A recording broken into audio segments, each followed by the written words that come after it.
আসসালামু আলাইকুম দর্শক, আশা করি সবাই ভালো আছেন। এই হলো আমার চাষকৃত ইন্দোনেশিয়ান স্মার্ট নেপিয়া এবং পাশাপাশি আমেরিকান 5G গুয়াতেমালা হাইব্রিড ঘাস, যেটা আমি প্রতিটা ঘাস চাষ করার সময় 3 ফিট 4 ফিট গ্যাপ দিই।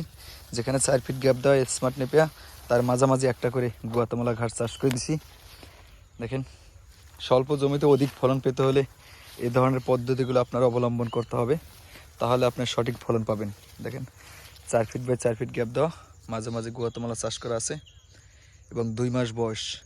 এই ঘাসগুলো 2 মাস বয়সে কাটার উপযোগী করতে আমি আপনার 4-5 বার সার প্রয়োগ করছি। এর মাঝে 4 বার ইউরিয়া, 2 বার ম্যাগমা থিওবিট গ্রোজিং জিপ সার আর 6 বার জমিতে পানি দিছি, যার কারণে সঠিক ফলন খুব দ্রুত বৃদ্ধি পাইছে এবং সঠিক ফলন পাইছি। যে কোনো ঘাস চাষ করলে যত সার প্রয়োগ করেন, পানির ব্যবস্থা করেন, ততই ফলন বৃদ্ধি পাবে।